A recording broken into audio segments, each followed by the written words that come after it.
Hello, children. Are you ready for some cutting up and kikiing? Are you ready for a gay old time? Well, I hope you are, because now it's time for Hey Qween with your host, Jonny McGovern. Hey Qween, come on and spill the tea. Hey Qween, it's just a good old-fashioned kiki. Hey Qween, we're cutting up with Jonny. Hey, hey, hey, hey, hey, hey Qween. Hello, my hot, horny homosexuals, and welcome to another steamy, dreamy, creamy episode of Hey Qween, with me, your host, Jonny McGovern. Today's show is gonna make you sweat. It's gonna make you swoon. It's gonna make you get all hot and bothered, my darlings. Our guest today is the one, the only, the legendary BRENT CORRIGAN! Yeah! Oh my God. But before he swaggers on out here, I have to tell you about our own fantastic, bombastic legend. Like the mighty, mighty Pacific Ocean, she's a vast, she's a deep, and surfers like to ride them waves. She's the spicy cheese on the nachos of my life. And in Spanish, her name is Señorita Alta Costura Roja. But you also know her as Lady Red Couture. Yeah!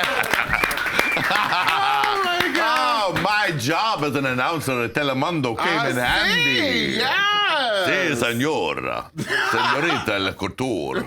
Hey, Qween. What's up, you bilateral princess? I just want to say hi to you and your bombas. I mean- your gigantic Persian breasts. They have found a home, and I'm grateful. Oh, my goodness. Grateful. You look like a purple disco diva today. But you know, they're perfect for me, because if I don't like them, I just take them and throw them in the corner. Yes, you do. They're good. Who needs to get full breast implants when you can Baby. just get the same thing and lay it on top of when you're tired of it? Throw it in the corner. Throw it in the corner. God bless. God bless. Are you wearing a jumpsuit? A disco jumpsuit? A jumpsuit? Me? Oh, my No, I can't. goodness. I can't be wearing a jumpsuit. Oh. Not me. Wow. Yeah, I've never seen you do so much physical activity. I know, right? What's Wow. going on? Oh, my God. What happened? She's an active woman. Oh, no! Wow. I think gay Jesus must have done a miracle. Not only has she grown bosoms, but now she loves exercising. See, I believe in the power of titty. Okay? Oh, you know what it is? You get a little titty. it changes your life. Hallelujah. Yes. It's the power Then you be happy. of the titty. Of the titty, babe. Of the titty. Mm-hmm. Oh, my goodness. Hashtag titty power. Oh, my goodness, honey. Well, I'm glad that you brought out your porn star style boobs, because we have an icon of the pornographic industry today, I had to sweetie. get up to her caliber. Yes. Yes, I was like, I'm glad you wore your porn star boobs, because we got the #1 porn star ever on the show today. Yes. Oh, my goodness. I'm feeling very excited about this. I'm feeling very extra. Mr. BRENT CORRIGAN on the show, sweetie. Oh, my gosh.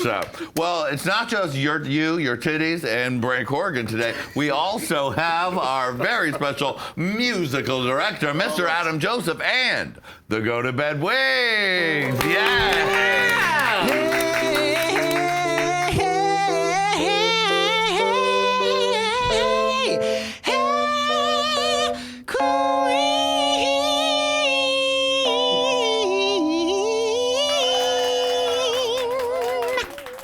Wow.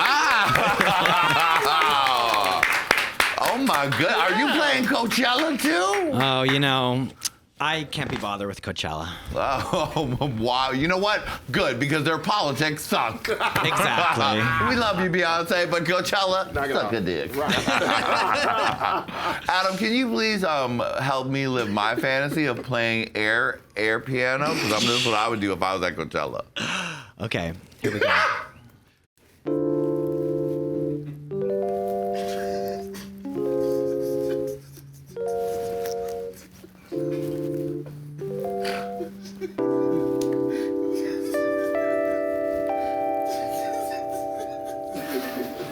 See, my keyboards are many levels. Wow.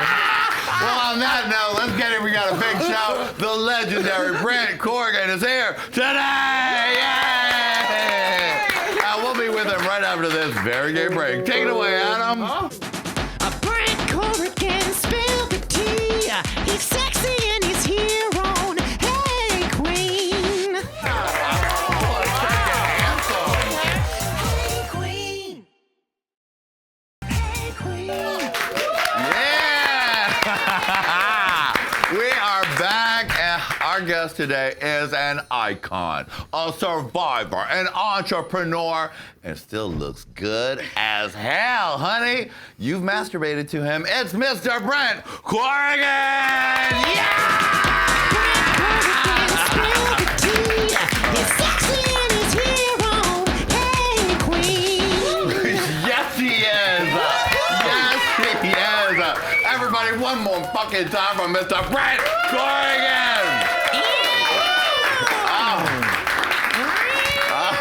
I got a problem with the icon thing because that's pressure. I just, Well, sweetie, you don't have to do anything. You're it. Thank you. I appreciate it. I'm just happy to be here. I've watched the show, and I remember you on Big Gay Sketch Show. Yes. Huge fan of just the work you did there. That's sweet. Even just, soccer practice. Oh my goodness. Yeah. Well, you know what, honey, she's done a lot, and I'm glad you've appreciated it because I've appreciated all of your work as well. Good. That's why I make it. Yes.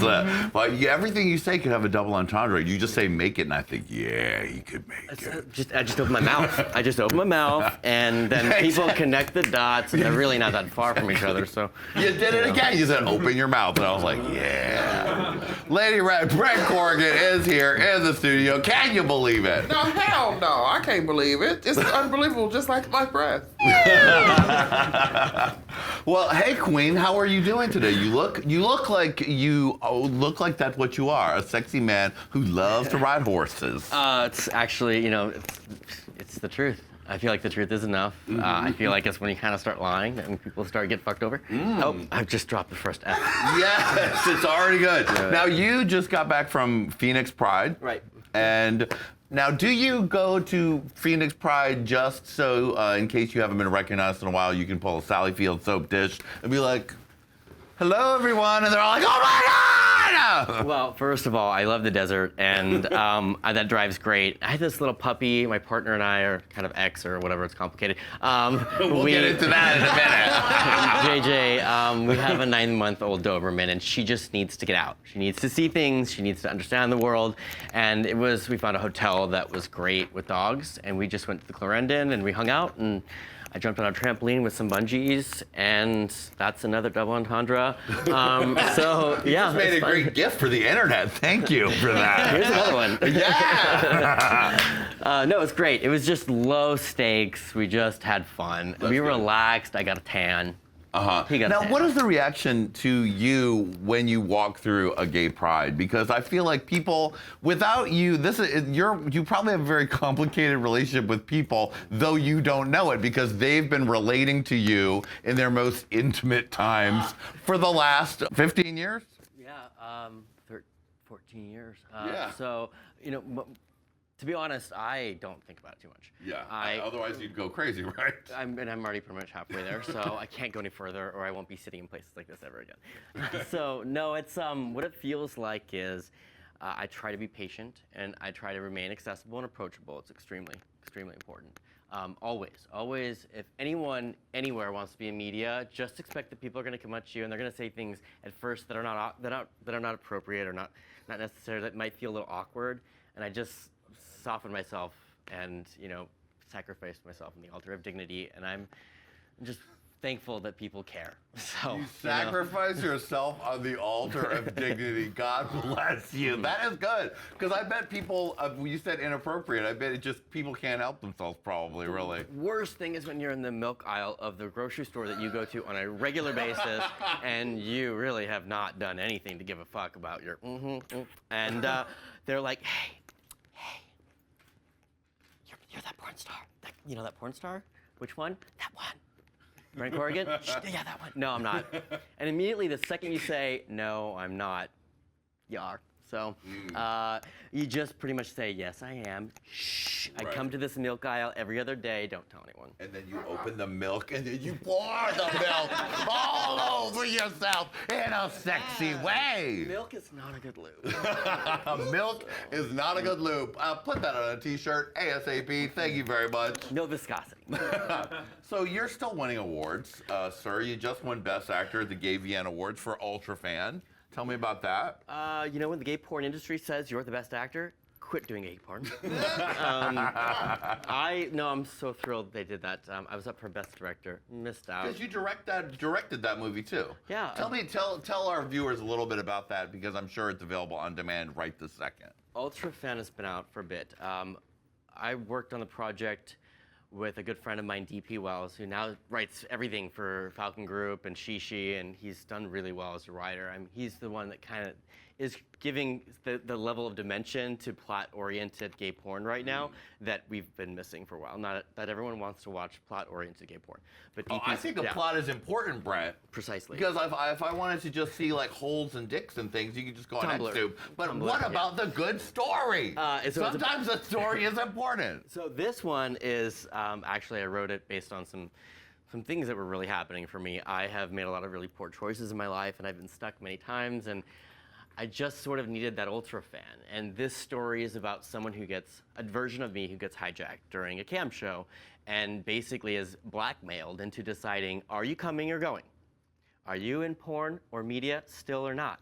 Because if you are, get up and do something about it and put on a good performance. And it was supposed to be really this concept of kind of like webcam meets phone booth, the Colin Farrell film. So we had low budget opportunities, and we just did the best we could to build the suspense. And it wasn't the best crafted film, but as someone who did non-porn media for about 4 years and no porn during that process, I directed and produced a couple of projects. Truth, I'm really proud of. I produced that. These things were instrumental in me determining whether I was a filmmaker or an adult star or an actor. And the truth is, I'm all of those things. Yes, you are. I like that you just zinged it on there super subtle and then took a sip. I'm all thirsty. those things. There you go. And I just shot a load in your boyfriend's face. Hey, boink. Yeah, I don't really like it in my face. I prefer it somewhere else. Now you're such an icon, and you're still working in adult movies. But when you were with Falcon for a while, and which is kind of where you would think somebody of your stature would be, because at least the perception is that they're the big A-list company, but you're no longer with them. What was the deal? So, people who are big and have presence, people who are, or even just things, entities, whether it's an individual or a company, they tend to gravitate toward one another, and it seemed like it made sense. Yeah. I came back to the adult industry after working in horse racing for 2 years.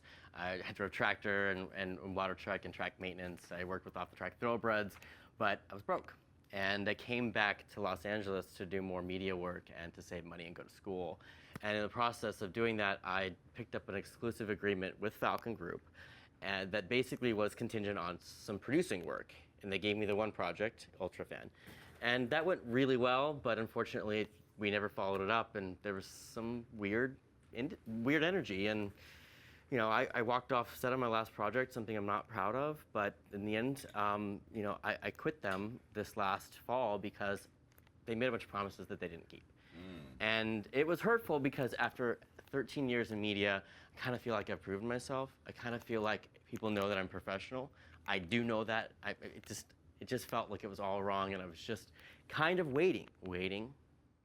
And so I left them, and I'm working with everyone now. I'm working with myself. I'm launching a new studio called VC Homestead. Right. So, Can we go back to the part where you said you walked off the set? Because that sounds interesting. Well, I have these new scars that we're not going to show you.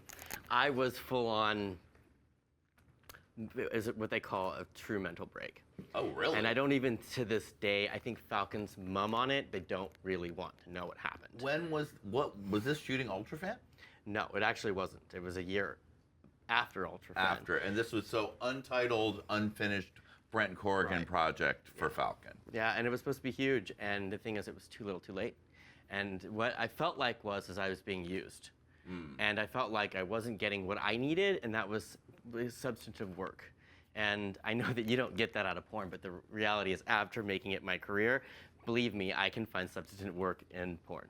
Yeah. So I was pretty distraught, and the reality of what happened, I just have never opened up and spoken about it. People who are close to me know that there are new marks on my body, and Falcon just says, why don't you just go be healthy somewhere? They don't make any statements about it, but they've definitely erased me and anything about me other than a bit of body of my work from any mention. And I wish I could say that it was an amicable split, but unfortunately, I feel like they don't understand what they put me through, and they expected me to kind of just pony up and tout the corporate line. And frankly, when you take the human element out of porn, God help you. So did you feel like you were sitting around waiting and waiting and waiting to work because you had signed this big deal with Falcon? They weren't doing it, so you got into some kind of place when you say new marks in your body, you were hurting yourself? Yeah, I was. I Because you thought it felt was like my fault. you had done something wrong. Yeah, I did. I put it all on myself. I felt like I wasn't good enough. I felt like I was just inadequate. Wow. So It's pretty hard to be so famous, and as somebody who has greater fame than their money, you've been so famous for so long to then be, people assume that if you're that famous, of course you have money, or that you have some sugar daddy that's taking care of you because you're one of the most sexy people in the world. And to hear that you're coming from a place of being broke and you had to move back to LA, that's got to be difficult. And I can see how that could lead you to a place of, feeling that way. First of all, it's a choice. I recognize the uphill battle of leaving and staying away and trying to live a more modest, kind of quieter living, and that is attractive to me all the time. It's why I work with the horses, and it's why I go away sometimes. Yeah. You have to have those periods of quiet.